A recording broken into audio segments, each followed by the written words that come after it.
പ്രിയപ്പെട്ട കുട്ടികളെ, +2 കെമിസ്ട്രിയിലെ 4ാമത്തെ chapter chemical kinetics ആണ് ഇന്ന് ആരംഭിക്കുന്നത്. കെമിക്കൽ കൈനറ്റിക്സ് എന്താണെന്ന് പറയുന്നതിന് മുമ്പ് ചില കെമിക്കൽ റിയാക്ഷൻസിനെ കുറിച്ച് നമുക്ക് പരിചയപ്പെടാം. നമുക്കൊരു first example sodium chloride solution plus silver nitrate AgNO3 react ചെയ്താൽ എന്താ പ്രോഡക്റ്റ് കിട്ടുക? AgCl plus NaNO3. ഇത് AgCl വൈറ്റ് പ്രസിപ്പിറ്റേറ്റ് ആണ്. ചെറിയ ക്ലാസ്സിൽ ചിലപ്പോൾ കണ്ടിട്ടുണ്ടാവും. ടെസ്റ്റ് ട്യൂബിൽ സോഡിയം ക്ലോറൈഡ് സൊല്യൂഷൻ എടുത്തിട്ട് സിൽവർ ക്ലോറൈഡ് ആഡ് ചെയ്താൽ AgCl വൈറ്റ് പ്രസിപ്പിറ്റേറ്റ് ഫോം ചെയ്യും. രണ്ടാമത്തെ റിയാക്ഷനാണ് നിങ്ങൾ കാറിലൊക്കെ ഉള്ള എയർ ബാഗിൽ നടക്കുന്ന റിയാക്ഷൻ. എന്താ അറിയാം? എന്താ എയർ ബാഗിലുള്ളത്? സാധാരണ നടക്കുന്നത് NaN3 സോഡിയം അസൈഡൊക്കെയാണ്. ഈ സോഡിയം അസൈഡ് ഇതിനൊക്കെ ഇത് റിയാക്ട് ചെയ്ത് കഴിഞ്ഞാൽ എന്തെങ്കിലും ഒരു ക്രാഷൊക്കെ വന്നു കഴിഞ്ഞാൽ, വാഹനത്തിന് എന്തെങ്കിലും കൂട്ടിമുട്ടൽ വന്നു കഴിഞ്ഞാൽ ഇവിടെ റിയാക്ഷൻ നടക്കും. സോഡിയവും നൈട്രജനായിട്ട് മാറും. ഈ നൈട്രജനാണ് എയർ ബാഗിൽ നിറയുന്നത്. ഓക്കെ, ഇനി ഇതേപോലെ വേറൊരു റിയാക്ഷനാണ് മൂന്നാമത്തെ റിയാക്ഷൻ. ഇരുമ്പ് തുരുമ്പ് പിടിക്കുന്നത് കേട്ടിട്ടുണ്ടോ? Rusting of iron. എന്താ റസ്റ്റിംഗ് ഓഫ് അയൺ എന്ന് പറഞ്ഞാൽ എന്താ? അയൺ വാട്ടറായിട്ടും ഓക്സിജനൊക്കെ ആയിട്ട് റിയാക്ട് ചെയ്തിട്ട് റസ്റ്റ് തുരുമ്പായിട്ട് മാറും. എന്താ തുരുമ്പ് എന്ന് പറഞ്ഞാൽ എന്താ? Fe2O3 XH2O എന്നാണ്. ഇവിടെ നോക്കൂ, ഇത് മൂന്ന് കെമിക്കൽ റിയാക്ഷനാണ്. ഈ കെമിക്കൽ റിയാക്ഷന് ഒരുപാട് ഡിഫറൻസ് തമ്മിലുണ്ടാവും. നമുക്ക് വേണ്ടത്, നിങ്ങൾക്ക് എന്തൊക്കെ തോന്നുന്നു ഈ റിയാക്ഷൻസ് തമ്മിൽ ഡിഫറൻസ്? ഏതൊക്കെ റിയാക്ഷനാണ്? സോഡിയം ക്ലോറൈഡും സിൽവർ നൈട്രേറ്റും കൂടി തമ്മിലുള്ള റിയാക്ഷന്. സോഡിയം അസൈഡ് റിയാക്ട് ചെയ്ത് കഴിഞ്ഞാൽ NaN3 റിയാക്ട് ചെയ്ത് കഴിഞ്ഞാലുള്ളത്. അതേപോലെ റസ്റ്റിംഗ് ഓഫ് അയൺ, ഇരുമ്പ് തുരുമ്പ് പിടിക്കുന്നത്, ഇത് സോഡിയം അസൈഡ് ഇട്ടോ NaN3. നിങ്ങൾ പറ, നിങ്ങൾക്ക് മനസ്സിലാവുന്നുണ്ടാവും ഈ രണ്ട് റിയാക്ഷനും. സോഡിയം ക്ലോറൈഡ് സൊല്യൂഷൻ ടെസ്റ്റ് ട്യൂബിൽ എടുത്തിട്ട് അതിലേക്ക് സിൽവർ നൈട്രേറ്റ് ആഡ് ചെയ്ത് കഴിഞ്ഞാൽ ആ മൊമെൻറ്റിൽ റിയാക്ഷൻ കംപ്ലീറ്റ് ചെയ്യും. ഇതും പെട്ടെന്ന് റിയാക്ഷൻ കംപ്ലീറ്റ് ചെയ്യും. ഈ റിയാക്ഷൻ ആണെങ്കിലോ വെള്ളത്തിലേക്ക് ഇരുമ്പിട്ട് കഴിഞ്ഞാൽ ചിലപ്പോൾ മന്ത്സ് എടുക്കും, അല്ലെങ്കിൽ ഇയേഴ്സ് എടുക്കും ആ റിയാക്ഷൻ കംപ്ലീറ്റ് ചെയ്യാൻ. അപ്പം നമുക്ക് പറയാം ഈ രണ്ട് റിയാക്ഷനും വെരി ഫാസ്റ്റ് റിയാക്ഷനാണ്. വെരി ഫാസ്റ്റ് ആണ്. ഈ റിയാക്ഷൻ ആണെങ്കിൽ വെരി സ്ലോ റിയാക്ഷൻ. പക്ഷേ അപ്പം നമ്മൾ റിയാക്ഷൻസിനെ ക്ലാസിഫൈ ചെയ്തത് എന്തിൻ്റെ ബേസിലാണ്? ഇത് സ്പീഡ് കൂടുതലാണ്, ഇത് സ്പീഡ് വളരെ കുറവാണ്. അതേസമയം വേറെ ചില റിയാക്ഷൻ ഉണ്ട്. Cane sugar C12H22O11 plus H2O. Cane ഷുഗറിലേക്ക് സുക്രോസിലേക്ക് വെള്ളം ചേർത്ത് കഴിഞ്ഞാൽ C6H12O6 ഗ്ലൂക്കോസും C6H12O6 ഫ്രക്ടോസ് ആയിട്ട് മാറും. ഇത് അത്ര ഫാസ്റ്റ് അല്ല, അത്ര സ്ലോ അല്ല. ഇതൊരു മോഡറേറ്റ് സ്പീഡുള്ള റിയാക്ഷനാണ്. അപ്പോൾ നമ്മൾ കെമിക്കൽ റിയാക്ഷൻസിന് എന്തിൻ്റെ ബേസിലാണ് ക്ലാസിഫൈ ചെയ്തത്? അവയുടെ സ്പീഡിൻ്റെ ബേസിലാണ് ക്ലാസിഫൈ ചെയ്തത്. അതാണ് നമ്മളെ ചാപ്റ്റർ കെമിക്കൽ കൈനറ്റിക്സിൽ. അപ്പോൾ എന്താ കെമിക്കൽ കൈനറ്റിക്സിൽ എന്താ പഠിക്കുന്നത്? ഒന്ന് speed of റിയാക്ഷനാണ്.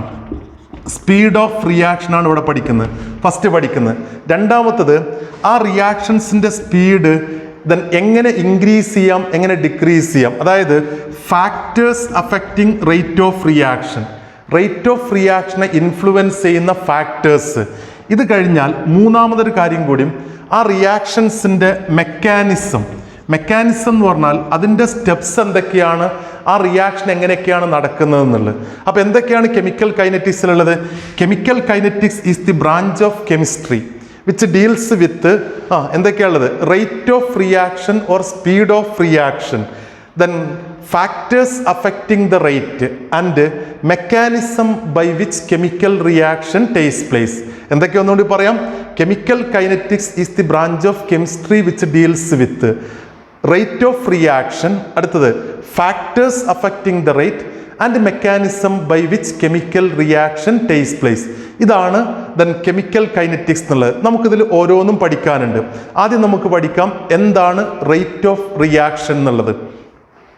Okay, rate of A chemical reaction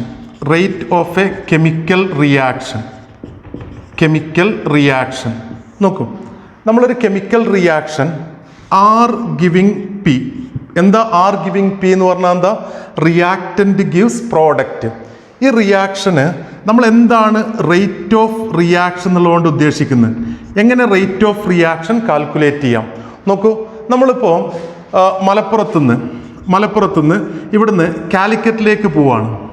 ഇത് ഏകദേശം ഒരു 50 കിലോമീറ്റർ ഡിസ്റ്റൻസ് ഉണ്ട് വിചാരിക്കുക. 50 കിലോമീറ്റർ. എങ്ങനെ നമ്മൾ സ്പീഡ് കാൽക്കുലേറ്റ് ചെയ്യാം? സ്പീഡ് എങ്ങനെ നമ്മൾ കാറിലോ അല്ലെങ്കിൽ ബസ്സിലോ പോകുന്നു, എങ്ങനെ സ്പീഡ് കാൽക്കുലേറ്റ് ചെയ്യാം?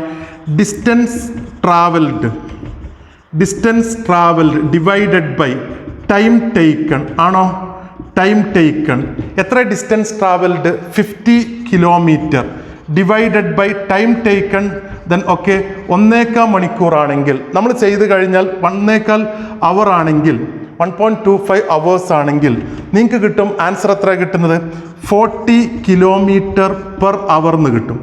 40 കിലോമീറ്റർ പെർ അവർ. എന്താ ഇപ്പം മനസ്സിലായത്? ദെൻ എങ്ങനെ സ്പീഡ് കാൽക്കുലേറ്റ് ചെയ്ത്? Distance travelled divided by time taken. അപ്പോൾ ഇവിടെ 40 കിലോമീറ്റർ പെർ അവർ ആണ് നമ്മളെ സ്പീഡ് മലപ്പുറത്തുനിന്ന് കാലിക്കറ്റിലേക്ക് പോയപ്പോൾ. എന്താണെന്ന് മനസ്സിലാവുന്നത്? ദെൻ 1 അവറിൽ നമ്മളെ വെഹിക്കിൾ സഞ്ചരിക്കുന്ന ഡിസ്റ്റൻസ് എത്രയാണ്? 40 കിലോമീറ്റർ ആണ്. ഇവിടെ നമുക്ക് ഡിസ്റ്റൻസ് ട്രാവൽഡ് എന്നാണ് കൊടുത്ത്. ഇതേപോലെ ഒരു കെമിക്കൽ റിയാക്ഷൻ നടക്കുമ്പോൾ എന്തിലാണ് അവിടെ ചേഞ്ച് വരുന്നത്? നമുക്കറിയാം റിയാക്റ്റൻ്റ്, ഇത് പ്രോഡക്റ്റ്. കോൺസെൻട്രേഷനിൽ ചേഞ്ച് വരും. എന്ത് ചേഞ്ചാണ് വരിക? കോൺസെൻട്രേഷൻ ഓഫ് റിയാക്റ്റൻ്റ് ഡിക്രീസ് ചെയ്യും, കോൺസെൻട്രേഷൻ ഓഫ് പ്രോഡക്റ്റ് ഇൻക്രീസ് ചെയ്യും. അങ്ങനെയല്ലേ വരിക? അപ്പം നമുക്ക് വേണമെങ്കിൽ പറയാം അവിടെ അവിടെ പൊസിഷനിൽ ചേഞ്ച് വന്ന പോലെ ഇവിടെ നമുക്ക് വേണമെങ്കിൽ പറയാം ചേഞ്ച് ഇൻ കോൺസെൻട്രേഷൻ. ഈ കോൺസെൻട്രേഷൻ്റെ ചേഞ്ച് 2 രൂപത്തിലാണ്. റിയാക്റ്റൻ്റ് ആണെങ്കിൽ ഡിക്രീസ് ചെയ്യും, പ്രോഡക്റ്റ് ആണെങ്കിൽ ഇൻക്രീസ് ചെയ്യും. രണ്ടും ആനുപാതികമായതുകൊണ്ട് നമുക്ക് ഏതെങ്കിലും ഒരു ടേമിൽ നമുക്ക് എക്സ്പ്രസ് ചെയ്യാം. നമ്മളിങ്ങനെ പറയാം, decrease in concentration of R divided by time taken or that is equal to അതെന്നായിരിക്കും എന്ത്? increase in concentration of P divided by time taken. ഇത് രണ്ടും ഈക്വൽ ആയിരിക്കും. ഓക്കെ, ഇനി ദെൻ അപ്പോൾ റിയാക്ഷൻ്റെ റേറ്റ് എങ്ങനെയൊക്കെ എക്സ്പ്രസ് ചെയ്യാം? ഇൻ ടേംസ് ഓഫ് റിയാക്റ്റൻ്റ് അല്ലെങ്കിൽ ഇൻ ടേംസ് ഓഫ് പ്രോഡക്റ്റ്. ഇനി ചേഞ്ചിനെ കാണിക്കാൻ നമ്മളിങ്ങനെ പഠിച്ചിട്ടുണ്ട്, ഡെൽറ്റ എന്ന് പഠിച്ചിട്ടുണ്ട്. ദെൻ ഓക്കെ, കോൺസെൻട്രേഷന് സ്ക്വയർ ബ്രാക്കറ്റിൽ delta R by delta T. ഇവിടെ അതേപോലെ that is equal to delta P by delta T. ഇതാണ് റേറ്റ് ഓഫ് റിയാക്ഷൻ കാണാനുള്ള ഇക്വേഷന്. ഇവിടെ ഈ റിയാക്റ്റൻ്റ് ടേമിൻ്റെ കൂടെ ഒരു നെഗറ്റീവ് സൈൻ കൂടി ആവശ്യം വരും. എന്തിനാണ് ഈ നെഗറ്റീവ് സൈൻ കൊടുക്കുന്നത്? നമുക്കറിയാം റിയാക്റ്റൻസിൻ്റെ കോൺസെൻട്രേഷൻ ഒക്കെ as time goes on concentration of reactant decrease ചെയ്യാണ്. ഒരു എക്സാമ്പിൾ പറയാം. നമ്മൾ 100 മോൾ പെർ ലിറ്റർ റിയാക്റ്റൻ്റ് ആയിട്ട് തുടങ്ങി. ഇതിനൊക്കെ 2 സെക്കൻഡ് കഴിഞ്ഞപ്പോൾ അതിൻ്റെ കോൺസെൻട്രേഷൻ 60 മോൾസ് പെർ ലിറ്റർ ആയി മാറി എന്ന് വിചാരിക്കും. 60 മോൾസ് പെർ ലിറ്റർ 100 ഉള്ളത്. അപ്പോൾ നമ്മൾ ഫൈനൽ എന്താ ഡെൽറ്റ എന്ന് പറഞ്ഞാൽ എപ്പോഴും എന്താണ്? ഫൈനൽ മൈനസ് ഇനീഷ്യൽ ആണ്. 60 മൈനസ് 100 എടുത്താൽ -40 എന്നാണ് കിട്ടുക. ഡിവൈഡഡ് ബൈ 2 സെക്കൻഡ് ആണെങ്കിൽ ദെൻ അപ്പോൾ മൈനസ് ആണ് വാല്യൂ വരിക. റേറ്റ് ഒരിക്കലും നെഗറ്റീവ് ആവൂല. റേറ്റ് എന്തേ വരുള്ളൂ? പോസിറ്റീവ് ദെൻ ക്വാണ്ടിറ്റിയേ വരുള്ളൂ. അപ്പോൾ നമുക്ക് പറയാൻ പറ്റും ഇവിടെ റിയാക്റ്റൻ്റ് ടേമിൻ്റെ ഡെൽറ്റ ആർ നെഗറ്റീവ് ആവുമ്പോൾ ആ നെഗറ്റീവും ഈ നെഗറ്റീവും കൂടി പോസിറ്റീവായിട്ട് മാറും. റേറ്റ് പോസിറ്റീവാക്കി മാറ്റാൻ വേണ്ടിയിട്ടാണ് ഒരു നെഗറ്റീവ് സൈന്. അപ്പോൾ ഇവിടെ അതിൻ്റെ ആവശ്യമില്ല. കാരണം എന്താ? പ്രോഡക്റ്റിൻ്റെ concentration as time goes on concentration of product എന്ത് ചെയ്യാണ്? ഇൻക്രീസ് ചെയ്യാണ്. തുടക്കത്തിൽ 0 ആണെങ്കിൽ ഒരു 2 സെക്കൻഡ് കഴിയുമ്പോൾ 30 മോൾസ് പെർ ലിറ്റർ ആയിട്ട് മാറുമെങ്കിൽ നമ്മൾ ഫൈനൽ മൈനസ് ഇനീഷ്യൽ കാണുമ്പോൾ എന്തായിരിക്കും? പോസിറ്റീവ് ആയിരിക്കും. അപ്പോൾ റേറ്റ് ഓഫ് എ റിയാക്ഷൻ 2 രൂപത്തിൽ എക്സ്പ്രസ് ചെയ്യാം. In terms of decrease in concentration of reactant അല്ലെങ്കിൽ in terms of increase in concentration of product. അപ്പം നമ്മൾ ഇവിടെ നോക്കൂ, റേറ്റ് ഓഫ് റിയാക്ഷൻ എന്നുള്ളത് നമ്മൾ സ്പീഡ് അല്ലെങ്കിൽ റേറ്റ് എന്താ പറഞ്ഞിരുന്നത്? Distance travelled per unit time എന്നാണ് പറഞ്ഞിരുന്നത്. അതേപോലെ റേറ്റ് ഓഫ് റിയാക്ഷൻ എന്ന് പറഞ്ഞാൽ എന്താണ്? Change in concentration of reactant or product per unit time. Clear ആണോ? എന്താണ് റേറ്റ് ഓഫ് എ റിയാക്ഷൻ എന്ന് പറഞ്ഞാൽ? Rate of a reaction is the change in concentration of any one of the reactant or product per unit time. അത് 2 രൂപത്തിൽ express ചെയ്യാം. In terms of decrease in concentration of അല്ലെങ്കിൽ rate of decrease in concentration of reactant or rate of increase in concentration of product, രണ്ട് രൂപത്തിൽ rate express ചെയ്യാം. ഒന്നുകൂടി ഒരു point കൂടി ഇവിടെ പറഞ്ഞത്, എന്തിനാണ് ഇവിടെ നെഗറ്റീവ് സൈൻ കൊടുത്തു എന്നുള്ളതാണ്. എന്തിനാണ് നെഗറ്റീവ് സൈൻ കൊടുത്തത്? Then concentration of reactant decrease ചെയ്യും, അപ്പോൾ റേറ്റ് നെഗറ്റീവായിട്ട് മാറും. റേറ്റ് നെഗറ്റീവായി മാറാതിരിക്കാൻ വേണ്ടി റിയാക്ടൻ ടേമിന്റെ കൂടെ ഒരു നെഗറ്റീവ് സൈൻ കൊടുത്തു. അപ്പോൾ എന്താണ് റേറ്റ് ഓഫ് എ റിയാക്ഷൻ എന്ന് പറഞ്ഞാൽ എന്താ? It is the change in concentration of any one of the reactant or product per unit time. Clear ആണോ ഈ പറയുന്നത്? ഓക്കെ, ദെൻ ഇനിയും അടുത്തത് എന്താണ് റേറ്റിന്റെ യൂണിറ്റ് എന്തായിരിക്കും എന്നുള്ളതാണ്. Unit of rate of reaction നോക്കൂ, എളുപ്പമാണ്. യൂണിറ്റ് എങ്ങനെ യൂണിറ്റ് നമ്മൾ കാണാം? റേറ്റ് എന്ന് പറഞ്ഞാൽ decrease in concentration of react, അല്ലെങ്കിൽ ദെനൊക്കെ ചേഞ്ച് ഇൻ കോൺസെൻട്രേഷന്റെ യൂണിറ്റ് എന്താണ്? ദെനൊക്കെ മോൾ പെർ ലിറ്റർ എന്ന് എടുക്കാം concentration unit, divided by time, സാധാരണ സെക്കൻഡിൽ. അപ്പൊ നമുക്ക് യൂണിറ്റ് ഇങ്ങനെ കിട്ടും, mole litre inverse second inverse. ഇതാണ് എന്തിന്റെ യൂണിറ്റ് കിട്ടുന്നത്? റേറ്റിന്റെ unit. Mole litre inverse second inverse. ചില ഗേഷ്യസ് റിയാക്ഷൻ ഒക്കെ കോൺസെൻട്രേഷൻ പ്രഷറിന്റെ ടേമിൽ അറ്റ്മോസ്ഫിയറിലൊക്കെ പറയാറുണ്ട്. അപ്പൊ ചിലപ്പോൾ യൂണിറ്റ് മോൾ പെർ ലിറ്ററിന് പകരം അറ്റ്മോസ്ഫിയർ സെക്കൻഡ് ഇൻവേഴ്സ് എന്ന് വരാം. സെക്കൻഡ് വേണമെങ്കിൽ മാറ്റിയിട്ട് മിനിറ്റ് ഇൻവേഴ്സ് ഒക്കെ വരാം. നിങ്ങൾക്ക് ക്ലിയർ ആയോ? ഗേഷ്യസ് റിയാക്ഷന്റെ കേസിൽ കോൺസെൻട്രേഷൻ ചിലപ്പോൾ പാർഷ്യൽ പ്രഷറിന്റെ ടേമിലാ തരിക. അപ്പൊ മോൾസ് പെർ ലിറ്ററിന് പകരം അറ്റ്മോസ്ഫിയർ എന്നെടുക്കും, അറ്റ്മോസ്ഫിയർ സെക്കൻഡ് ഇൻവേഴ്സ് എന്നൊക്കെ കൊടുക്കാമെന്ന്. സോ ഇതാണ് യൂണിറ്റ്. അപ്പൊ നമ്മൾ ഇത്രേ പറഞ്ഞുള്ളൂ. എന്താണ് rate of reaction? Rate of a reaction രണ്ട് രൂപത്തിൽ എക്സ്പ്രസ് ചെയ്യാം. ഒന്ന് rate of decrease in concentration of reactant, രണ്ടാമത്തെ rate of increase in concentration of product. എന്താ റേറ്റ് ഓഫ് എ റിയാക്ഷൻ എന്ന് പറഞ്ഞാൽ എന്താ? It is the change in concentration of any one of the reactant or product per unit time എന്നുള്ളതാണ്. ശ്രദ്ധിക്കൂ, നമ്മൾ ഈ പറഞ്ഞ റേറ്റ് ഇവിടെ ഇപ്പം നമ്മളൊരു 10 മിനിറ്റ് സമയത്തേക്ക് കോൺസെൻട്രേഷൻ ഓഫ് റിയാക്ടന്റെ ചേഞ്ച് കണ്ടു കഴിഞ്ഞാൽ നമ്മൾ ഈ കാണുന്ന റേറ്റിന് ആവറേജ് റേറ്റ് എന്നേ പറയാൻ പറ്റുള്ളൂ. എങ്ങനെ നമ്മൾ പറഞ്ഞു? നമ്മൾ മലപ്പുറത്ത് നിന്ന് കാലിക്കറ്റിലേക്ക് പോയപ്പോൾ നമുക്ക് 40 km/h എന്നാണ് കിട്ടിയത്. അതേ സ്പീഡിലാണോ നമ്മൾ അതുവരെ വാഹനം സഞ്ചരിച്ചത്? അല്ലല്ലോ. ദെൻ അപ്പോൾ ആ റേറ്റ് എങ്ങനെയുള്ള റേറ്റ് നമ്മൾ ഫിസിക്സിൽ പഠിച്ചിട്ടുണ്ട്? ആവറേജ് റേറ്റ് ആണ്. ഈ ആവറേജ് റേറ്റ് ഇതും അതേപോലെ ആവറേജ് റേറ്റ് ആണ്. It is the rate of reaction at a particular time interval ആണ്. ഒരു 10 മിനിറ്റ് അല്ലെങ്കിൽ 5 മിനിറ്റ് നേരത്തേക്ക്. അപ്പോൾ എന്താണ് ആവറേജ് റേറ്റ് എന്ന് പറഞ്ഞാൽ? എന്താണ് ആവറേജ് റേറ്റ്? ഈ കണ്ടത് ആവറേജ് റേറ്റ് ആണ്. ആവറേജ് റേറ്റ് എന്ന് പറഞ്ഞാൽ rate of reaction for a particular time interval. പക്ഷെ അത് മാറ്റിയിട്ട് നമുക്ക് അതിന് എന്താക്കി മാറ്റണം? ഇൻസ്റ്റന്റേനിയസ് റേറ്റ് ആക്കി മാറ്റണം. Instantaneous rate. എന്താണ് ഇൻസ്റ്റന്റേനിയസ് റേറ്റ് എന്ന് പറഞ്ഞാൽ? It is the rate of reaction at a particular instant of time. അതിനാണ് ഇമ്പോർട്ടൻസ് കൂടുതൽ.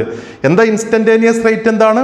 It is the rate of reaction at a particular moment അല്ലെങ്കിൽ പർട്ടിക്കുലർ ഇൻസ്റ്റന്റ് ഓഫ് ടൈം. അപ്പൊ ഇത്രയേ ഉള്ളൂ. Are giving product എന്നുള്ള റിയാക്ഷന് rate instantaneous നമുക്ക് കാണണമെന്നുണ്ടെങ്കിൽ നമ്മൾ ഇത്രേ ചെയ്യേണ്ടത്, ഈ ഡെൽറ്റ ടി എന്നുള്ള വാല്യൂ ഉണ്ടല്ലോ, നമ്മൾ നേരത്തെ 10 മിനിറ്റോ 5 മിനിറ്റോ പറഞ്ഞത്, ആ delta T tends to 0. Delta ടിയുടെ വാല്യൂ വളരെ ചെറിയ വാല്യൂ എടുക്കാം. അന്നേരമുള്ള ചേഞ്ച് ഇൻ കോൺസെൻട്രേഷൻ കണ്ടു കഴിഞ്ഞാൽ അതെന്തായിട്ട് മാറും? ഇൻസ്റ്റന്റേനിയസ് റേറ്റ് ആയിട്ട് മാറും. എങ്ങനെ ചെയ്ത്? ഡെൽറ്റ ടി ടെൻസ് ടു 0 എന്ന് അപ്ലൈ ചെയ്യാം. അപ്പോൾ നമ്മൾ ആ ഇക്വേഷൻ എങ്ങനെ ഉണ്ടാവുക? Minus D concentration of R divided by D T ഇങ്ങനെ ഉണ്ടാവുക. ഇക്വേഷൻ ഇങ്ങനെ ഉണ്ടാവുക. Or that is equal to then D concentration of P divided by D T. Delta മാറ്റിയിട്ട് ഡി നാക്കി മാറ്റും, അത്രേ മാറ്റുള്ളൂ. ഇത് റിയാക്ടൻ ടേം ആണ്, ഒരു മൈനസ് സൈന് കൊടുക്കേണ്ടി വരും. അപ്പോൾ ഇൻസ്റ്റന്റേനിയസ് റേറ്റ് നമുക്ക് ഇത്രേ വ്യത്യാസമുള്ളൂ. It is the rate of reaction at a particular instant of time. അവിടെ ഡെൽറ്റ ടി എന്നുള്ളതിൻ്റെ വാല്യൂ വളരെ ചെറിയ വാല്യൂ ഡി ടി എന്ന് കൊടുക്കുന്നു. Corresponding change in concentration of reactant D R, ഇവിടെ അതേപോലെ ഡി പി. ഓക്കെ, അപ്പോൾ ഇൻസ്റ്റന്റേനിയസ് റേറ്റ് എന്ന് പറഞ്ഞാൽ rate of reaction at a particular instant of time. Okay, അടുത്തത് എങ്ങനെയാണ് നമുക്ക് റേറ്റ് ഓഫ് റിയാക്ഷൻ മെഷർ ചെയ്യാന്നുള്ളതാണ്. ഒന്നാമത്തത് ആവറേജ് റേറ്റ്. വളരെ സിമ്പിളാണ്. ആർ ഗിവിംഗ് പി എന്നുള്ള റിയാക്ഷൻ. ഈ റിയാക്ഷന് നമ്മൾ T1 ടൈമിൽ concentration of reactant R1, T2 ടൈമിൽ concentration of reactant R2. Product വേണമെങ്കിൽ P1 എന്ന് കൊടുക്കാം, ദെൻ ഈ ടൈമിൽ P2 എന്ന് കൊടുക്കാം. അപ്പോൾ നമ്മൾ ആവറേജ് റേറ്റ് കാണാൻ എന്താണ് റേറ്റ് ആവറേജ് ഈക്വൽ ടു ഇങ്ങനെ കൊടുക്കേണ്ടത് minus of R2 minus R1 divided by T2 minus T1 ഇങ്ങനെ കൊടുത്താൽ മതി. That is equal to P2 minus P1 divided by T2 minus T1. Okay, simple അല്ലേ അത്? രണ്ട് ഡിഫറെൻറ്റ് ടൈം ഇൻ്റർവെൽ ഡിഫറെൻറ്റ് ടൈമിൽ concentration of റിയാക്റ്റൻറ്റോ അല്ലെങ്കിൽ കോൺസെൻട്രേഷൻ ഓഫ് പ്രോഡക്റ്റോ കാണാം. എന്നിട്ട് ആവറേജ് റേറ്റ് കാണാൻ minus of R2 minus R1 divided by T2 minus T1 അല്ലെങ്കിൽ P2 minus P1 divided by T2 minus T1. എളുപ്പമല്ലേ ഇത്? ആവറേജ് റേറ്റ് കാണാനുള്ള ഇക്വേഷന് ഇതാണ് ആവറേജ് റേറ്റ് കാണാനുള്ള മെത്തേഡ്. ശ്രദ്ധിക്കുക, അടുത്ത് നമുക്ക് എങ്ങനെയാ ഇൻസ്റ്റന്റേനിയസ് റേറ്റ് കാൽക്കുലേറ്റ് ചെയ്യുക എന്നുള്ളതാണ്. അതിനുള്ള മെത്തേഡ് നോക്കൂ. ആർ ഗിവിങ് പി എന്നുള്ള റിയാക്റ്റന്റ് ഗിവ്സ് പ്രോഡക്റ്റ്. നമ്മൾ ചെയ്യേണ്ടത് ഒരു ഗ്രാഫ് പ്ലോട്ട് ചെയ്യാനാണ്. എന്തൊക്കെ അതിൽ വേണ്ടത് നോക്കൂ. ഇവിടെ കോൺസെൻട്രേഷൻ ഓഫ് റിയാക്റ്റന്റ് അല്ലെങ്കിൽ പ്രോഡക്റ്റ് ആയാലും മതി കേട്ടോ. എഗെയിൻസ്റ്റ് ടൈം ഒരു concentration of reactant against time ഒരു ഗ്രാഫ് പ്ലോട്ട് ചെയ്യാം. നമ്മൾ എക്സ്പെരിമെൻ്റലായിട്ട് കണ്ടിട്ട്. അപ്പം നമുക്ക് ആ ഗ്രാഫ് ഏകദേശം ഇങ്ങനെ ഗ്രാഫ് കിട്ടുമെന്ന് വിചാരിക്കും. As time goes on concentration of reactant decrease ചെയ്യുന്നു. ഇതാണ് ഗ്രാഫ് കിട്ടുന്നത്. പ്രോഡക്റ്റ് ആണെങ്കിൽ എവിടുന്നാ തുടങ്ങുന്നത്? റിയാക്റ്റന്റ് കോൺസെൻട്രേഷൻ തുടക്കത്തിൽ കൂടുതലാണ്, പിന്നെ പിന്നെ കുറയുന്നു. പ്രോഡക്റ്റ് ആണെങ്കിൽ തുടക്കത്തിൽ 0, പിന്നെ പിന്നെ കൂടി പോകും. ഇനി എന്താണ് ഇൻസ്റ്റന്റേനിയസ് റേറ്റ് എന്ന് പറഞ്ഞാൽ rate at a particular instant of time ആണ്. നമുക്ക് ടി എന്നുള്ള ടൈമിൽ ഇവിടെ നോക്കിട്ടോ, ഈ T1 ടൈമിൽ ഇൻസ്റ്റന്റേനിയസ് റേറ്റ് കാണണമെങ്കിൽ ആ ടൈമിന് കറസ്പോണ്ടിങ് ആയിട്ടൊരു പോയിന്റ് പി ഇവിടെ മാർക്ക് ചെയ്യുന്നു. പോയിന്റ് പി ഈ ഗ്രാഫിൽ മാർക്ക് ചെയ്തു. ഇനി ആ പോയിന്റ് പിയിൽ ഒരു ടാൻജന്റ് വരക്കുന്നു. ഇതാണ് ടാൻജന്റ്. ഇങ്ങനെ ടാൻജന്റ് വരച്ചു. ഈ പോയിന്റ് പിയിൽ ഒരു ടാൻജന്റ് വരച്ചു. ഇനി പറയുന്നത് ഈ ടാൻജന്റിന്റെ സ്ലോപ്പ് ആയിരിക്കും ഇൻസ്റ്റന്റേനിയസ് റേറ്റ് എന്നുള്ളത്. എങ്ങനെ പറഞ്ഞത്? നമ്മൾ ഒരു റിയാക്ഷൻ ആർ ഗിവിങ് പി, എന്നിട്ട് ഇൻസ്റ്റന്റേനിയസ് റേറ്റ് കാണാൻ വേണ്ടിയിട്ട് ആ റിയാക്ഷൻ്റെ റിയാക്റ്റൻ്റെ കോൺസെൻട്രേഷൻ എഗെയിൻസ്റ്റ് ടൈം ഒരു ഗ്രാഫ് വരച്ചു. ഏത് ടൈമിലാണോ ഇൻസ്റ്റന്റേനിയസ് റേറ്റ് കാണേണ്ടത് അതിന് കറസ്പോണ്ടിങ് ആയിട്ടൊരു പോയിന്റ് പി, ആ പോയിന്റ് പിയിൽ ടാൻജന്റ് വരച്ചു. ഇനി ഈ ടാൻജന്റിന്റെ സ്ലോപ്പ് കാണാനുള്ള ഇക്വേഷൻ എന്താ? ഒന്നുകിൽ ടാൻ തീറ്റ അല്ലെങ്കിൽ y2 minus y1 divided by x2 minus x1. അപ്പോൾ നമുക്ക് വേണമെങ്കിൽ കാണാം സ്ലോപ്പ് കാണാനുള്ള ഇക്വേഷൻ കേട്ടോ. ഇത് ഡെൽറ്റ ആർ എന്ന് കൊടുത്തു ഞാൻ, ഡെൽറ്റ ആർ. ഇത് ഡെൽറ്റ ടി എന്നും കൊടുത്തു വിചാരിക്കും. Delta R delta T. ഇനി ഇവിടെ ഇതിൻ്റെ സ്ലോപ്പ് ആയിരിക്കും എത്ര? ഈ ടൈമിലുള്ള ഇൻസ്റ്റന്റേനിയസ് റേറ്റ്. അപ്പോൾ R instantaneous equal to slope. ഈ സ്ലോപ്പ് ഗ്രാഫ് താഴേക്കായതുകൊണ്ട് സ്ലോപ്പ് നെഗറ്റീവാണ്. അപ്പോൾ ഇവിടെ മൈനസ് സ്ലോപ്പ് എന്ന് കൊടുക്കേണ്ടി വരും പോസിറ്റീവ് ആവാൻ. Or that is equal to delta concentration of R divided by delta T. ഇത് നമ്മളിവിടെ കൊടുത്തതാണ് delta R by delta T. ഇതാണ് ഇൻസ്റ്റന്റേനിയസ് റേറ്റ് കാണാനുള്ള മെത്തേഡ്. ഞാൻ ഒന്നുകൂടി പറയാം. എന്തൊക്കെയാണ് പറഞ്ഞത്? ആർ ഗിവിങ് പി എന്നാണ് റിയാക്ഷൻ. ഇൻസ്റ്റന്റേനിയസ് റേറ്റ് കാണാൻ concentration of reactant against time graph വരയ്ക്കാം. ഏത് ടൈമിലുള്ള ഇൻസ്റ്റന്റേനിയസ് റേറ്റ് ആണോ കാണേണ്ടത് അതിന് കറസ്പോണ്ടിങ് ഒരു പോയിന്റ് പി, ആ പോയിന്റ് പിയിൽ ഒരു ടാൻജന്റ് വരയ്ക്കുന്നു. ആ ടാൻജന്റിന്റെ സ്ലോപ്പ് ആയിരിക്കും എത്ര? Instantaneous rate. സ്ലോപ്പ് കാണാനുള്ള ഇക്വേഷൻ എന്താ? y2 minus y1 divided by x2 minus x1. ഇതിവിടെ delta R by delta T. Minus ഇവിടെ വേണം, നാല് നെഗറ്റീവ് സൈൻ വേണം. കാരണം സ്ലോപ്പ് ഓൾറെഡി നെഗറ്റീവാണ്. അപ്പോൾ റേറ്റ് നെഗറ്റീവ് ആവാതിരിക്കണമെങ്കിൽ ഒരു മൈനസ് വേണം. Delta R by delta T. Clear ആണോ അത്? ഓക്കെ. ഇനി ഈ ഗ്രാഫിൽ നിന്ന് കുറേ കാര്യങ്ങൾ നമുക്ക് മനസ്സിലാക്കാണ്ട്. നിങ്ങൾ ആലോചിച്ച് നോക്കും, നമുക്ക് തുടക്കത്തിലുള്ള റേറ്റ് ആണ് വേണ്ടതെങ്കിൽ നമ്മൾ അതിന് കറസ്പോണ്ടിങ് ആയിട്ട് ഒരു പോയിന്റ് പി ഇവിടെ മാർക്ക് ചെയ്യേണ്ടി വരും. Point P. ഈ പോയിന്റ് പിയിൽ ടാൻജന്റ് വരച്ചാൽ എങ്ങനെ ഉണ്ടാവും? പറ. ഡെൽറ്റ ആർ കൂടുതലും ഡെൽറ്റ ടി എന്തായിരിക്കും? കുറവല്ലേ ഉണ്ടാവുക. എന്താ അതിൻ്റെ മീനിങ്? തുടക്കത്തിൽ ഇൻസ്റ്റന്റേനിയസ് റേറ്റ് കൂടും. പിന്നെ ഇൻസ്റ്റന്റേനിയസ് റേറ്റ് എന്ത് ചെയ്യും? കുറഞ്ഞു വരും. അവസാന ടൈമിലുള്ള ഇവിടെയാണ് നമുക്ക് പോയിന്റ് പി മാർക്ക് ചെയ്തിട്ട് ഇവിടെയാണ് ടാൻജന്റ് വരയ്ക്കുന്നത്. എങ്ങനെ ഉണ്ടാവും? ഡെൽറ്റ ആർ കുറവും ഡെൽറ്റ ടി കൂടുതലും. അപ്പോൾ ഇൻസ്റ്റന്റേനിയസ് റേറ്റ് എന്തായിരിക്കും? ഇവിടെ കുറവായിരിക്കും. ഇനി അപ്പോൾ ഓരോ സമയത്തും ഇൻസ്റ്റന്റേനിയസ് റേറ്റ് എന്ത് ചെയ്യുന്നുണ്ട്? കുറയുന്നുണ്ട്.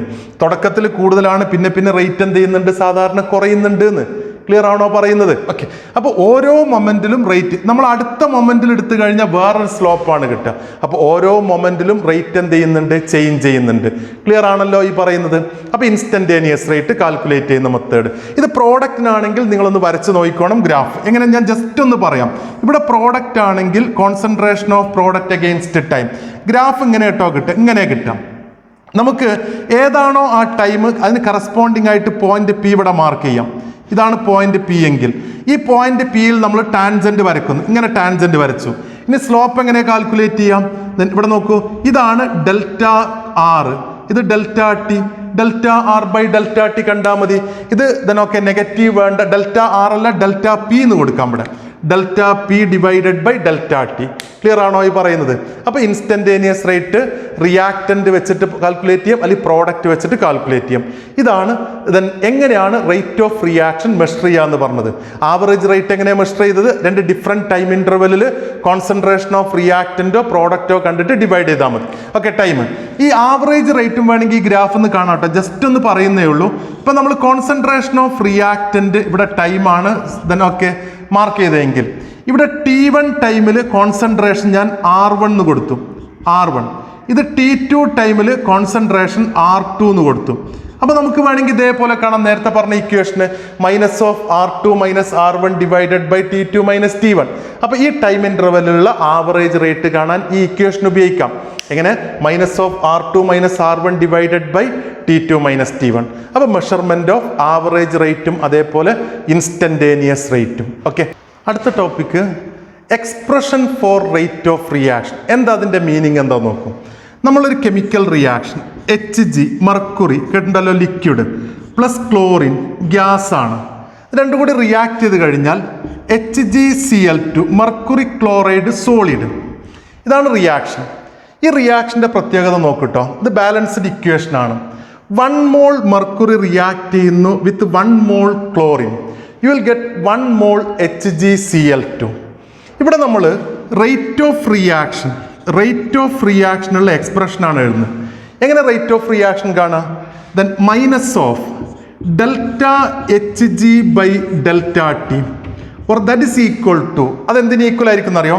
Minus of delta CL2 by delta T, or that is equal to delta HgCl2 by delta T. എഴുതി മനസ്സിലായോ? അത് ഇവിടെ നോക്കൂ, ഇവിടെ രണ്ട് ടേമിന് നെഗറ്റീവ് ഉണ്ട്. എന്താ കാരണം? എന്താ? രണ്ട് റിയാക്റ്റൻ ടേം ഉണ്ട്, കോൺസെൻട്രേഷൻ കുറയാണ്. അപ്പോൾ റേറ്റ് പോസിറ്റീവ് ആവണമെങ്കിൽ ഓൾറെഡി നമ്മളൊരു ആദ്യം ഒരു നെഗറ്റീവ് സൈന് കൊടുക്കേണ്ടി വരും. ഇവിടെ അതിൻ്റെ ആവശ്യമുണ്ടോ? ഇല്ല, കാരണം ഇത് പ്രോഡക്റ്റ് ആണ്. ഇവിടെ നോക്കൂ, ഇവിടെ നമുക്ക് ഇങ്ങനെ എഴുതാൻ പറ്റിയത് ജസ്റ്റ് ഒന്നിങ്ങനെ ആലോചിച്ച് നോക്കും. ഇത് 1 മോളാണ്, ഇത് 1 മോളാണ്, ഇയാളും 1 മോളാണ്. നമ്മളിങ്ങനെ മനസ്സിലാക്കുന്നു 2 സെക്കൻഡിൽ ഇത് 10 മോൾ റിയാക്ട് ചെയ്യണമെങ്കിൽ ഇത് 10 മോൾ വേണം, പ്രോഡക്റ്റും 10 മോൾ വേണം. അപ്പോൾ നമ്മൾ റേറ്റ് കണ്ടു കഴിഞ്ഞാൽ എന്താ? ഡിക്രീസ് സിൽവറിന്, ദെൻ മെർക്കുറി, സിൽവറല്ല മെർക്കുറിക്ക് 10/2, ദാറ്റ് ഈസ് ഈക്വൽ ടു ഇതും 10/2 തന്നെയാണ്, ഇതും 10/2 തന്നെയാണ്, എല്ലാം ഈക്വൽ ആണ്. അപ്പോൾ നമുക്ക് മനസ്സിലായി എന്ന് വിചാരിക്കുന്നു. ഈ കേസിൽ റേറ്റ് ഓഫ് റിയാക്ഷൻ എന്ന് പറഞ്ഞാൽ ഇത് നമുക്ക് വേണമെങ്കിൽ പറയാം rate of disappearance of mercury എന്ന് വിളിക്കാം. ഇതെന്താ സാധനം? എന്താ? Rate of disappearance of chlorine ആണ്. ഇതെന്താ സാധനം? Rate of appearance of HgCl2 ആണ്. ഈ കേസിൽ മൂന്നും ഈക്വൽ ആണ്. എന്തൊക്കെയാണ്? Rate of disappearance of Hg equal to rate of disappearance of chlorine equal to rate of appearance of HgCl2. ഒരു എക്സാമ്പിൾ കൂടി ഇവിടെ നോക്കൂ. PCl5 gives PCl3 plus Cl2. ഈ റിയാക്ഷനും ഇതിന് ഇതേപോലെ എക്സാമ്പിളാണ്. 1 മോൾ റിയാക്റ്റന്റ്, ഇവിടെ 1 mole PCl3, 1 mole Cl2. Here rate is equal to, എങ്ങനെ നമ്മൾ എഴുതാം? Minus of delta PCl5 by DT, that is equal to പറ ഡെൽറ്റ PCl3 ബൈ DT, അല്ലെങ്കിൽ delta T, that is equal to delta CL2 by delta T. Then എന്തുകൊണ്ടാണ് ഇവിടെ മാത്രം negative sign ആയത്? ഒരു റിയാക്റ്റൻ്റേ ഉള്ളൂ. അപ്പോൾ ഈ റിയാക്ഷൻ നമുക്ക് പറയാൻ പറ്റും rate of reaction equal to rate of disappearance of PCl5, or that is equal to rate of appearance of PCl3, or that is equal to എന്താണ്? Rate of appearance of chlorine. Clear ആണോ എഴുതിയത്? ഓരോന്നിൻ്റെ ഓരോ reactant ടേമും product ടേമും വെച്ചിട്ട് നമുക്ക് equal ആക്കി rate പറയാൻ പറ്റും. ഇനി മൂന്നാമത്തെ എക്സാമ്പിൾ നോക്കൂട്ടോ. മൂന്നാമത്തെ example 2HI gives HI hydrogen iodide gives H2 plus I2. ഇതാണ് ഇക്വേഷൻ എന്ന് വിചാരിക്കും. റിയാക്ഷൻ ഇവിടെ rate R is equal to, നോക്കണേ, നമ്മളിങ്ങനെ എഴുതിയൊക്കെ നേരത്തെ എഴുതിയ പോലെ minus delta HI by delta T. that is equal to delta H2 by delta T, or that is equal to delta I2 by delta T. അത് equal ആവോ? നമുക്കിങ്ങനെ മനസ്സിലാക്കാം. ഒന്ന് നോക്കും. ഈ എച്ച് ഐ എന്നുള്ളത് 2 മോള്, ഇത് 1 മോള് 1 മോള്, ഇത് 2 മോള്, ഇത് 1 മോള് 1 മോള്. ദെൻ 2 സെക്കൻഡിൽ ഇയാൾ 20 മോൾ ഉണ്ടെങ്കിൽ ഇത് 10 മോളാണ്, ഇത് 10 മോളാണ്. അപ്പം എങ്ങനെ ഇത് പ്രകാരം എങ്ങനെയാണ് 20 കോൺസെൻട്രേഷൻ്റെ change divided by time taken 2, 20/2 10. ഇത് 10/2 5, 10/2 10 ബൈ ഈ ടൈം 2 സെക്കൻഡ് അല്ലേ പറഞ്ഞത് എക്സാമ്പിൾ. അപ്പോൾ 10/2 5 ഈക്വൽ ആവോ? 10 = 5 = 5 അത് ഈക്വൽ ആവില്ലല്ലോ. അപ്പോൾ എന്തോന്ന് ചെയ്യണം? ഇവിടെ നോക്കും. നമ്മളിതിൻ്റെ സ്ക്വയർ എടുത്താൽ, നമ്മൾ പണ്ട് ഇക്വിലിബ്രിയത്തിൽ പഠിച്ചിട്ടുണ്ട്, സ്ക്വയർ എടുത്താൽ ശരിയാവോ? അപ്പോഴും പിന്നെയും തെറ്റല്ലേ ചെയ്യാം. അപ്പോൾ നമുക്കിവിടെ ചെയ്യാൻ പറ്റിയത് ഇവിടെ നോക്കും. നമ്മൾ ഈ ഇതിൻ്റെ കോഎഫിഷ്യൻറ്റ്, സ്റ്റോഷിയോമെട്രിക് കോഎഫിഷ്യൻറ്റ് 2 ആണ്. ആ 2 ആയിട്ട് ഇക്വേഷൻ നമ്മൾ ഡിവൈഡ് ചെയ്യുക. ഇവിടെ നോക്കൂ കേട്ടോ, മൈനസ് അല്ലെങ്കിൽ 1/2 ഇൻറ്റു മൈനസ് dHi/dt. നോക്കണേ, എച്ച് ഐയുടെ ചേഞ്ച് 20 ആണ്, ബൈ 2 10 ആയി, ബൈ പിന്നെ 2 സെക്കൻഡ്, അപ്പോൾ ഈക്വൽ ആയില്ലേ. അപ്പം നമ്മൾ ഇത്രയേ ഉള്ളൂ. ഈ കേസിൽ അതിൻ്റെ കോഎഫിഷ്യൻ്റ് ആയിട്ട് അതിനെ ഡിവൈഡ് ചെയ്യണം. കോഎഫിഷ്യൻ്റ് ഈക്വൽ അല്ലാത്തതുകൊണ്ടാണ് നമ്മളിങ്ങനെ ചെയ്തത്. അപ്പം നമുക്ക് ഈ കേസിൽ വേണമെങ്കിൽ എഴുതി മനസ്സിലായോ? അത് ഇനി എക്സാമ്പിൾ വരുന്നുണ്ട്, അപ്പോൾ നന്നായിട്ട് മനസ്സിലാവും. Rate is equal to 1/2 into minus delta H I by delta T, or that is equal to delta H2 by delta T, or that is equal to delta I2 by delta T. അപ്പോൾ ഈ കേസിൽ rate of reaction എന്ന് പറഞ്ഞാൽ എന്താ വ്യത്യാസം വന്നത്? ഞാൻ പറഞ്ഞത് ഇവിടെയൊക്കെ 1 മോളാണ്, പക്ഷെ ഇവിടെ എന്താണ് 2 മോൾ വന്നപ്പോഴാണ് ഈ പ്രശ്നം വന്നത്. അപ്പോൾ rate of reaction equal to 1/2 into ഇത് നമുക്ക് പറയാം റേറ്റ് ഓഫ് ഡിസപ്പിയറൻസ് ഓഫ് ഏതാണ് H I, or that is equal to ഇതെന്താ സാധനം എന്താ rate of appearance of H2, or that is equal to rate of appearance of I2. Clear ആണോ എഴുതിയത്? ഇവിടെ നോക്കടാ, ഈ റിയാക്ഷൻ്റെ കേസിൽ റേറ്റ് ഓഫ് റിയാക്ഷൻ എന്ന് പറഞ്ഞാൽ 1/2 into rate of disappearance of H I, that is equal to rate of appearance of H2, that is equal to rate of appearance of I2. അപ്പോൾ നമ്മൾ ഇങ്ങനത്തെ ഇക്വേഷൻ എങ്ങനെ നമ്മൾ കണക്ട് ചെയ്യേണ്ടത് എങ്ങനെയാണ്? ഓരോ ടേമിനെയും അതിൻ്റെ കോഎഫിഷ്യൻ്റ് ആയിട്ട് ഡിവൈഡ് ചെയ്യുക എന്നുള്ളതാണ്. ചെയ്ത് മനസ്സിലായോ അത്? ഓക്കെ, എന്നാൽ ഞാൻ അടുത്ത എക്സാമ്പിൾ നോക്കൂട്ടോ. അടുത്ത എക്സാമ്പിൾ നമ്മൾ വേറൊരു ഇക്വേഷൻ എഴുതാം, ബാലൻസ്ഡ് ഇക്വേഷൻ തന്നെ. ശ്രദ്ധിക്കുക, 4ാമത്തെ എക്സാമ്പിൾ നോക്കൂ. അടുത്ത example N2 + 3H2 giving 2NH3 ബാലൻസ്ഡാണ്. ഈ കേസിൽ എങ്ങനെ എഴുതാം? Rate R is equal to പറ, ഇവിടെ കോഎഫിഷ്യൻ്റ് 1 ആണ്, ഇവിടെ 3 ആണ്. അപ്പോൾ നമുക്ക് എന്ത് എഴുതാം? മൈനസ് dN2 ഡെൽറ്റയോ dN2/dt ഇങ്ങനെ എഴുതാം, ഈക്വൽ ടു ഇത് എഴുതുമ്പോൾ എന്ത് വേണ്ടി വരും? Equal to minus 1/3 into dH2/dt. Confusion ഉണ്ടോ? അത് മൈനസ് ഇപ്പുറത്ത് കൊടുത്തിട്ട് 1/3 ഇൻറ്റു അങ്ങനെ എഴുതാം, അതൊന്നും പ്രശ്നമൊന്നുമില്ല.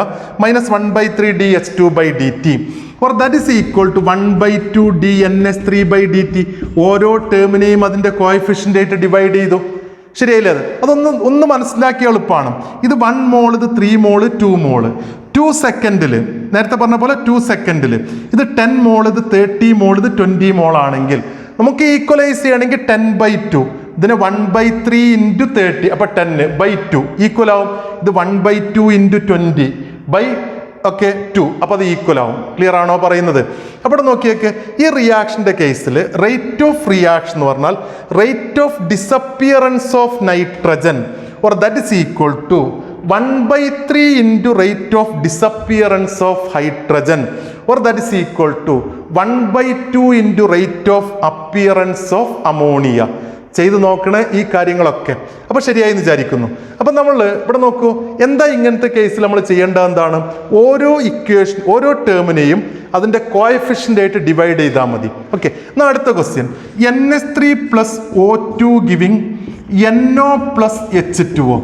ഈ കേസിൽ നമ്മൾ 4NH3 + 5O2 giving 4NO + 6H2. ഇതാണ് ഇക്വേഷൻ വരിക. അപ്പോൾ നമ്മൾ എങ്ങനെ റേറ്റ് എങ്ങനെ എഴുതാം നോക്കൂ.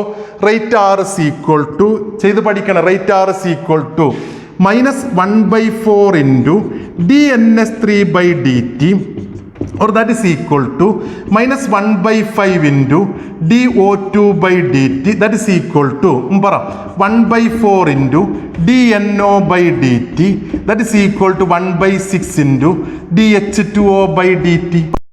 ദെൻ ഇവിടെ എന്താ ചെയ്തത് 4NH3 plus 5O2 giving 4NO plus 6H2O. ഇത് കണ്ടാൽ തന്നെ നമുക്ക് മനസ്സിലാവും rate of reaction equal to 1/4 into rate of disappearance of ammonia.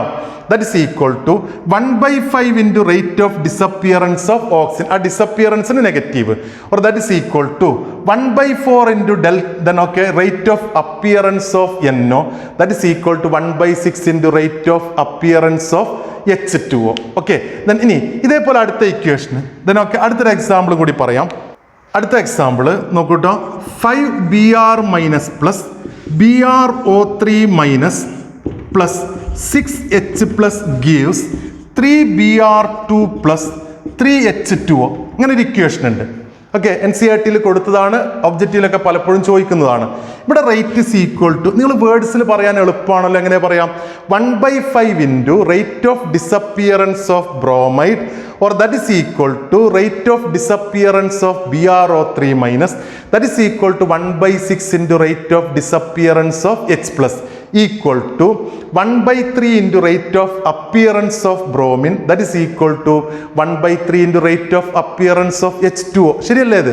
അപ്പോൾ എങ്ങനെ നമ്മൾ എഴുതാം? Rate R is equal to minus 1/5 into dBr minus by dt, that is equal to minus dBrO3 by dt, or that is equal to minus 1/6 into dH plus by dt, or that is equal to 1/3 into എങ്ങനെയാണ് dBr2 by dt, that is equal to 1/3 into dH2O by dt. എഴുതി മനസ്സിലായി വിചാരിക്കുന്നു. അങ്ങനെയാണെങ്കിൽ അടുത്ത നമുക്കൊരു general ഫോമാറ്റിലേക്ക് എഴുതാം. AA plus BB giving CC plus DD ആണെങ്കിൽ rate of reaction equal to എങ്ങനെ എഴുതാം? A മോൾസ് ഓഫ് A എന്നല്ലേ, minus 1/A DA by DT അല്ലെങ്കിൽ delta, that is equal to minus 1/B DB by DT, or that is equal to 1/C DC by DT, or that is equal to 1/D DD by DT. ഇതാണ് rate expression. നമ്മൾ എന്താ ചെയ്താൽ ഓരോ ടേമിനെയും അതിൻ്റെ balanced ഇക്വേഷനിലുള്ള coefficient ആയിട്ട് divide ചെയ്യേണ്ടത്. അപ്പോൾ rate of reaction നമുക്ക് കാണാനുള്ള എക്സ്പ്രഷനായി. ഓക്കെ, അപ്പോൾ എന്തൊക്കെയാണ് നമ്മളിതിൽ പഠിച്ചത്? എന്താണ് റേറ്റ് ഓഫ് റിയാക്ഷൻ എന്നുള്ളത് പറഞ്ഞു. ഇനി ആവറേജ് റേറ്റും ഇൻസ്റ്റൻറ്റേനിയസ് റേറ്റും എന്താണെന്ന് പറഞ്ഞു. അതെങ്ങനെ കാൽക്കുലേറ്റ് ചെയ്യാന്നുള്ളത്, അങ്ങനെ മെഷർ ചെയ്യാന്നുള്ളത് പറഞ്ഞു. ഇനി expression for rate of reaction. ഇനി ഇതിനെ ബേസ് ചെയ്തിട്ട് കുറച്ച് ക്വസ്റ്റ്യൻസ് കൂടി നമുക്ക് ചെയ്യാൻ പറ്റും. ഓക്കെ, ഒരു ക്വസ്റ്റ്യൻ ശ്രദ്ധിക്കണം. For the reaction R giving P, ഒന്നാമത്തെ question, the concentration of reactant changes from 0.03 molar to 0.02 molar in 25 minutes. Reactant concentration change. Calculate average rate of reaction using units of time both in minutes and second. മിനിറ്റ്സിലും calculate ചെയ്യാൻ പറഞ്ഞു, സെക്കൻഡിലും calculate ചെയ്യാൻ പറഞ്ഞു. എങ്ങനെ calculate ചെയ്യുക? ഇത് റിയാക്റ്റൻസിൻ്റെ കോൺസെൻട്രേഷൻ്റെ ചേഞ്ച് ആണ്. So then rate average equal to നമ്മളെന്താ പഠിച്ചത്? Minus of R2 minus R1 divided by T2 minus T1 എന്നല്ലേ, or that is equal to minus of R2 എത്രയാണ്? 0.02 മൈനസ് പിന്നെന്താ ഉള്ളത്? മൈനസ് 0.03. ഓക്കെ, ഇവിടെ minus, then divided by time എത്രയാണ്? 25 minutes എന്നാണ് പറഞ്ഞത്. Or that is equal to ഇത് എത്ര കിട്ടുക പറ? ഇത് മൈനസ് അല്ലേ വരിക? Minus of minus 0.01 divided by 25. Okay, ഇതല്ലേ കിട്ടുന്നത്. ഈ മൈനസും കൂടി എന്തായിട്ട് മാറും? പ്ലസ് ആയിട്ട് മാറും. ഇത് ചെയ്ത് കഴിഞ്ഞാൽ നിങ്ങൾക്ക് കിട്ടുന്ന വാല്യൂ ഓക്കെ, നീ ഇങ്ങനെ കിട്ടുക 4 into 10 raised to minus 3. 4 into 10 raised to minus 3 unit എന്തായിരിക്കും? ദെൻ ഓക്കെ, ഇത് ക്യാപിറ്റൽ എം ആണ്, മോളാർ ആണ്, പിന്നെ ഡിവൈഡഡ് ബൈ സെക്കൻഡ്. അപ്പോൾ ഇങ്ങനെ എഴുതാം. ദെൻ സെക്കൻഡ് അല്ല, മിനിറ്റ് ആണ്, മിനിറ്റ് ഇൻവേഴ്സ് എന്ന് എഴുതാം. മിനിറ്റ് ഇൻവേഴ്സ് ഇത് വേണമെങ്കിൽ മോൾസ് പെർ ലിറ്റർ എന്ന് എഴുതാം. ഇനി നമുക്ക് വേണമെങ്കിൽ ഇതിനെന്തിലേക്ക് മാറ്റണം? ഓക്കെ, ഈ യൂണിറ്റിന് എന്തിലേക്ക് മാറ്റണം? സെക്കൻഡിലേക്ക് മാറ്റണമെങ്കിൽ that is equal to 4 into 10 raised to minus 3 divided by 60. Okay, per minute അല്ലേ അത്? അപ്പോൾ 6 പെർ മിനിറ്റ് ആകുമ്പോൾ divide by 60, that is equal to ഇത് ചെയ്ത് കഴിഞ്ഞാൽ നിങ്ങൾക്ക് വാല്യൂ കിട്ടും 6.6 into 10 raised to minus 6 mole litre inverse second inverse. ഞാൻ ഈ ക്യാപിറ്റൽ എമ്മിന് പകരം മോൾ പെർ ലിറ്റർ എന്നെടുത്താണ്. അപ്പം ഇതാണ് സെക്കൻഡിൽ സെക്കൻഡ് യൂണിറ്റ് സെക്കൻഡ് എടുത്തു കഴിഞ്ഞാൽ ആൻസർ കിട്ടുക 6.6 × 10⁻⁻6. അപ്പോൾ ഒന്നാമത്തെ ക്വസ്റ്റ്യൻ മനസ്സിലായോ?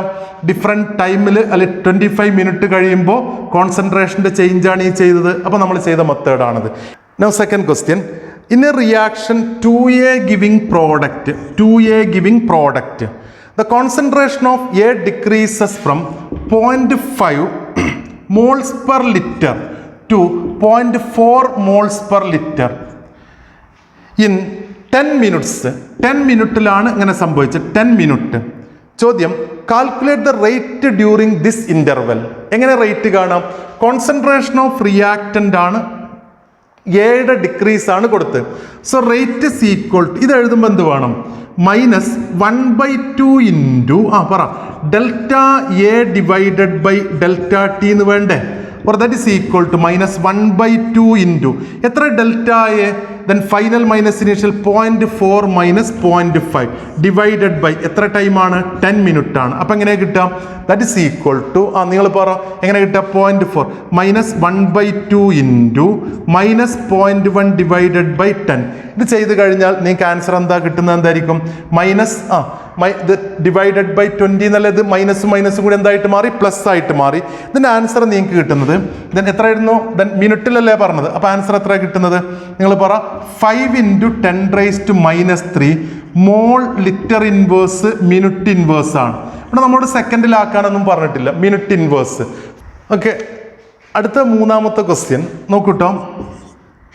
Four the reaction N2 + 3H2 giving 2NH3 എന്നിട്ട് കൊടുക്കണം rate of disappearance of hydrogen is 3 × 10⁻³ mole litre inverse second inverse. Calculate rate of appearance of ammonia. ഇതാണ് ക്വസ്റ്റ്യൻ എങ്കിൽ നമ്മൾ എങ്ങനെ ചെയ്യാം? Rate of disappearance of hydrogen തന്നു, rate of appearance of ammonia ചോദിച്ചു. അപ്പോൾ നമ്മൾ ഈ ഡിസപ്പിയറൻസ് ഓഫ് ഹൈഡ്രജനും അപ്പിയറൻസ് ഓഫ് അമോണിയയും തമ്മിലുള്ള റിലേഷൻ എന്തായിരിക്കും? ഇവിടെ നമുക്കിങ്ങനെ പറയാൻ പറ്റും, വേർഡ്സിൽ എഴുതാൻ എളുപ്പമാണ്. നമുക്കറിയാം 1/3 into rate of disappearance of hydrogen equal to 1/2 into rate of appearance of ammonia ആണല്ലോ. ഓക്കെ, അപ്പോൾ നമുക്കിവിടുന്ന് കാൽക്കുലേറ്റ് ചെയ്യേണ്ടത് റേറ്റ് ഓഫ് അപ്പിയറൻസ് ഓഫ് അമോണിയയാണ് കാൽക്കുലേറ്റ് ചെയ്യേണ്ടത്. ദാറ്റ് ഈസ് ഈക്വൽ ടു, ഇത് ഇങ്ങോട്ട് എടുക്കേണ്ടി വരും. അപ്പോൾ 2/3 into rate of disappearance of hydrogen or that is equal to 2/3 into എത്ര വാല്യൂ? 3 × 10⁻³ എന്നാണ് തന്നത്. ഓക്കെ, 3 യും 3 യും ക്യാൻസൽ ചെയ്താൽ 2 × 10⁻³ mole litre inverse second inverse എന്ന് കിട്ടും. ചെയ്തത് മനസ്സിലായോ? ഈ രണ്ട് ടേമായിട്ട് കണക്ട് ചെയ്ത്. ഇനിയിപ്പോൾ ഒരാൾ നിങ്ങളോട് ചോദിക്കുകയാണ് rate of disappearance of nitrogen ആണ് കാണണമെങ്കിൽ എന്താ ചെയ്യുക? Rate of disappearance of nitrogen equal to 1/3 into rate of disappearance of hydrogen ചെയ്യേണ്ടി വരും. ഓക്കെ, അപ്പം നമ്മൾ ഈ ക്വസ്റ്റിനെ ചിലർ നമ്മളിങ്ങനെ ചെയ്യാറുണ്ട്. നോക്കട്ടോ, ഇത് ചെയ്ത ആൻസർ കറക്റ്റ് ആണ്, ബുദ്ധിമുട്ടൊന്നുമില്ലല്ലോ. അത് ഇങ്ങനെ ചെയ്യാറുണ്ട്. -1/3 dH2/dt ഇങ്ങനെയാണല്ലോ. That is equal to 1/2 dNH3/dt ഇങ്ങനെയല്ല. ഓക്കെ, അപ്പോൾ നമുക്ക് കാണേണ്ടത് dNH3/dt ആണ്. dNH3/dt ഈക്വൽ ടു എന്താ കിട്ടുക? -2/3 into dH2/dt. Okay, that is equal to -2/3 into 3 × 10⁻³ or that is equal to -2 × 10⁻³ mole litre inverse second inverse. ഇങ്ങനെ കിട്ടുമോ? ഇങ്ങനെ ഒരു ആൻസറിൽ തെറ്റ് വരാൻ സാധ്യത ഉണ്ടോ? അവിടെ പ്ലസ് ഇവിടെ മൈനസ്. ഇത് ചിലർ ചെയ്യുമ്പോൾ ഇങ്ങനെ കിട്ടല്. പക്ഷെ ഇവിടെ നമ്മൾ ചെയ്ത സ്ഥലത്തിന് തെറ്റുണ്ട്. എന്താ തെറ്റെന്താ നിങ്ങൾ പറ? Rate of disappearance of hydrogen ആണ് തന്നത്. Rate of disappearance of hydrogen എന്ന് പറഞ്ഞാൽ -dH2/dt ആണ്. എന്ത്? Rate of disappearance of hydrogen എന്ന് പറഞ്ഞാൽ -dH2/dt ആണ്. അപ്പോൾ പിന്നെ ഒരു മൈനസ് പിന്നെ വരാൻ പാടില്ല. Rate of disappearance of hydrogen എന്ന് പറഞ്ഞാൽ -dH2/dt 3 × 10⁻³ ആണ്. അത് കൊടുത്താൽ പിന്നെ മൈനസ് വരാൻ പാടില്ല. അപ്പോൾ ആക്ച്വലി ഇവിടെ മൈനസ് ഉണ്ടാവില്ല. അപ്പോൾ ഇതാണ് പ്രോബ്ലം നിങ്ങൾക്ക് കിട്ടിയത്. അപ്പോൾ നോക്കിയേക്ക്, ഈ ഫസ്റ്റ് പാർട്ടിൽ നമ്മൾ എന്തൊക്കെയാണ് പഠിച്ചത്? എന്താണ് കെമിക്കൽ കൈനറ്റിക്സ്, ദെൻ അത് കഴിഞ്ഞിട്ട് എങ്ങനെയാണ് റേറ്റ്, നമ്മൾ എന്താണ് റേറ്റ് എന്നുള്ളത് നമ്മൾ ഡിഫൈൻ ചെയ്തു, എങ്ങനെയാണ് ആവറേജ് റേറ്റും ഇൻസ്റ്റൻറ്റേനിയസ് റേറ്റും മെഷർ ചെയ്യുക എന്നുള്ളത് നമ്മൾ പഠിച്ചു. അത് കഴിഞ്ഞ് ഒരു ഇക്വേഷൻ തന്നു കഴിഞ്ഞാൽ എന്തായിരിക്കും അവയുടെ റേറ്റുകൾ തമ്മിലുള്ള റേറ്റിനുള്ള എക്സ്പ്രഷൻ എന്താണെന്നുള്ളത്. ഒരു ഇക്വേഷൻ ആണെങ്കിൽ ബാലൻസ്ഡ് ഇക്വേഷൻ കിട്ടിക്കഴിഞ്ഞാൽ ഓരോ ടേമിനെയും അതിൻ്റെ കോഎഫിഷ്യൻ്റ് ആയിട്ട് ഡിവൈഡ് ചെയ്ത് കഴിഞ്ഞാൽ നമുക്ക് റേറ്റ് കണക്ട് ചെയ്യാൻ പറ്റും. ഓക്കെ, അപ്പോൾ ഇവിടെ നമ്മൾ കെമിക്കൽ കൈനറ്റിക്സിൻ്റെ ഫസ്റ്റ് പാർട്ട് ഇവിടെ അവസാനിക്കുന്നു. അടുത്ത ദിവസം നമുക്ക് കെമിക്കൽ കൈനറ്റിക്സിൻ്റെ സെക്കൻഡ് പാർട്ട് കാണാം. ഓക്കെ.